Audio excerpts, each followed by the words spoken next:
At least 274 people have been killed and over 1,000 wounded in a wave of Israeli airstrikes against Lebanon. Lebanon's health minister has said those killed include 21 children.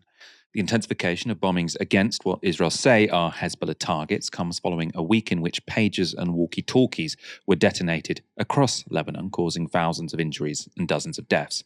Hezbollah responded by sending a barrage of rockets into northern Israel.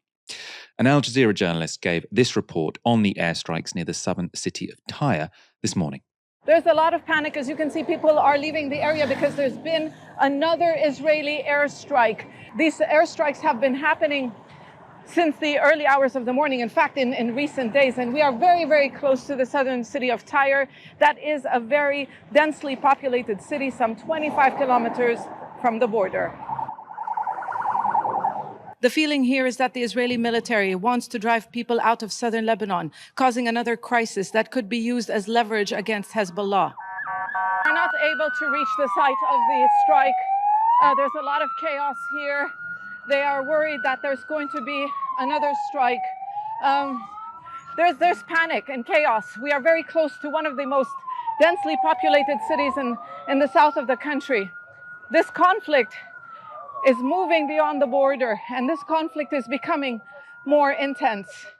It's interesting that the correspondent sort of saying the feeling is that Israel want to push people out of southern Lebanon to create a crisis and cause more and create more leverage, right? Which is exactly what they're doing in Gaza. This idea that sort of you're using the movement of people as a weapon that you can then use at a bargaining table. We've kicked out these hundreds of thousands of people. We might let them back if you do X, Y, Z for us. Benjamin Netanyahu has said the strikes in Lebanon are changing the balance of power on Israel's northern border. That's crucial to the Israeli government, who have set as a war aim the return of the 60,000 Israelis who were forced to flee their homes in the north because of sustained exchanges of fire between the IDF and Hezbollah. And today, Israeli spokesperson David Mencer claimed the Israelis were going to great lengths to avoid harming civilians. The IDF have sent pleas to mobile phones in key areas of Lebanon to get residents to protect themselves and move. The IDF has broadcast messages on Lebanese radio pleading with locals to move out of where Hezbollah hide their rockets and armaments. The IDF has established a website for residents of southern Lebanon. Now, Hezbollah endangers the people of Lebanon. They use civilians as human shields to hide its weaponry and carry out attacks against Israel from within that country. Israel could not be clearer to Lebanese civilians. If you live next to properties or homes in which Hezbollah is hiding its rocket launchers and weaponry, you should evacuate immediately. An Al Jazeera journalist reporting from Marjayun in southern Lebanon explained why those warnings from the Israeli spokesperson were ridiculous. Not even Hezbollah units know where the other units' weapons are being kept. So Hezbollah is a very disciplined organization. But this wasn't just text messages. People have been getting phone calls. They've been getting phone calls on their mobile phones, on landlines. They've also, radio broadcasts have been hacked. And the warning is very, very stark.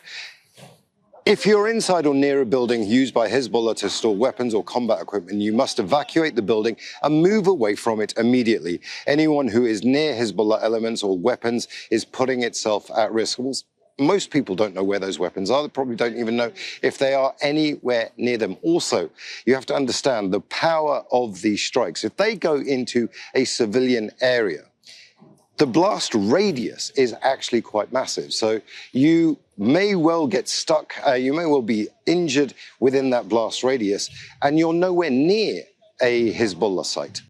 It's just completely dystopian, isn't it? This idea, I mean, we saw a similar thing in Gaza, obviously, to a much greater degree, where Israel is saying, well, if you're near Hamas, you should flee. What's Hamas, right? Everything they bomb, they say is Hamas. Now they're in Hezbollah. If you're near Hezbollah caches of weapons, you should leave for your own good. Well, no one knows where they are, right? Which I suppose feeds back to the point made by the first Al Jazeera correspondent we showed you, who said people were suspecting that this is Israel trying to cause chaos. And I suppose if you tell people, if you're close to something that you'd have no idea where it is, what can that do other than cause complete chaos? Because as that journalist said there, you've got no idea where Hezbollah store their weapons, right? He said even members of Hezbollah don't know where they store the weapons, because the whole point is an organization like that, there isn't just some sort of central document that everyone can go online and look where they are. By the way, that's not unique to Hezbollah. You also can't go on, the British government website and find out where we keep all of our weapons. That's not how national security works. Of course, it's reporting like that, which means Israel is no fan of Al Jazeera. In May this year, the Israeli government banned the network from operating within Israel. And on Sunday, Israeli troops raided Al Jazeera's offices in the occupied West Bank.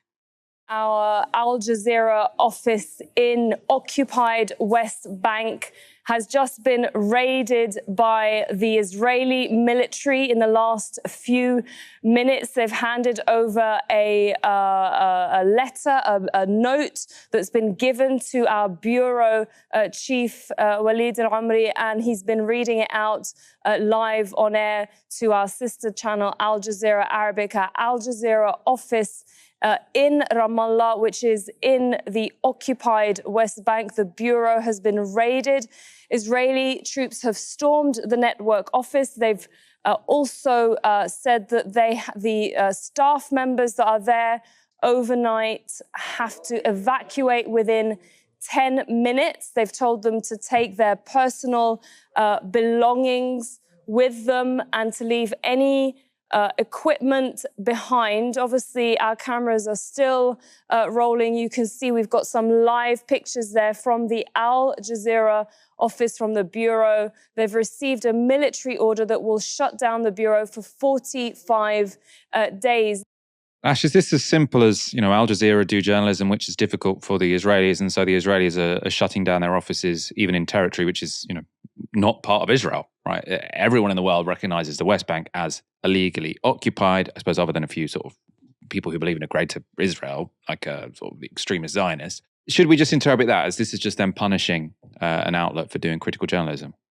Well, look, if it walks like a duck and it sounds like a duck and it looks like a duck, you may have to consider the possibility that what you have is a duck on your hands. So when you have a military storming a civilian journalistic office, and they are masked up and they are heavily armed and they're stomping through with their jackboots, you may have to consider that what you are looking at is an increasingly authoritarian, anti-democratic, and even fascistic government in Israel.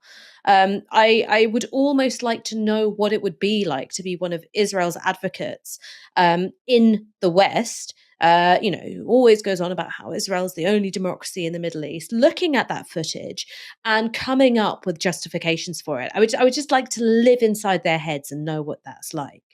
I was just looking at a letter from Human Rights Watch appealing to the UN to investigate an airstrike carried out by Israel last October 2023 in southern Lebanon, which killed multiple journalists, saying you should investigate this as a war crime. Now, that might be something that people have forgotten, because in the intervening nearly 12 months now, you've had dozens more journalists being killed. Journalists have alleged that they've been deliberately targeted in Gaza, that the IDF are well aware of where journalists are, as well as where humanitarian aid convoys are, and yet they've been subject to shooting and bombing. Journalists have been killed, and the IDF have said, oh, well, they were Hamas. Oh, no, wait, they were traveling in a Hamas car. The killing of Shireen Abu Akleh in the West Bank, now this obviously precedes this genocidal war in Gaza. Initially, the IDF lied through their teeth about the circumstances in which she was killed. And we've just about got to the point of, oh, well, maybe it was an Israeli bullet, but, we don't really know the circumstances. I mean, we do know the circumstances, which is that Israel has been allowed to behave with utter impunity. The reason why they've been allowed to behave with impunity is because America, despite all its public finger wagging and saying, oh, no, you really mustn't do this, Israel. Oh, Israel, you really mustn't escalate by invading Lebanon. Ultimately, they know that the US will back them no matter what, that if need be, if there is regional escalation, the US will move more troops into the region. The US doesn't really care, even when its own citizens are being killed by Israel, because a lot of the time, they're Muslim. So are they really American anyway? And if they're making journalism which is critical of Israel, well, it's more in America's interest for Israel to exist armed to the teeth and be friendly to America than it is for American citizens abroad to be safe when doing their jobs. Those are the kinds of calculations which are being made. And this is going to upset some people. And I imagine that there is going to be a pro-Israel clipping operation enforced. And I really don't mind if they clip this bit. I think that you could plausibly compare the attitude towards the press between Israel and Russia. Russia locks up dissident journalists. Russia puts the journalists that they're in fear of the state, whether they are Russian journalists or whether they are for foreign outlets. Israel bombs journalists. Israel shoots journalists. Israel has bombed journalistic offices before in Gaza, and now they're shutting down the Al Jazeera office in Ramallah. And I think that you are right to suggest that this is simply because Al Jazeera does difficult journalism for the Israeli state, and they're emboldened. They're utterly emboldened at the moment. They have crossed every red line drawn by Hezbollah, drawn by Iran, and also drawn by the United States of America, and they've done so with utter impunity. That's why they're swaggering about in the way that they are. I mean, it's truly intended to be a victory lap, and I think in some ways, when you compare the death toll of journalists, you might even have to say that Netanyahu is worse than Putin when it comes to journalistic freedoms. I mean, I don't think that that's an unreasonable thing to suggest.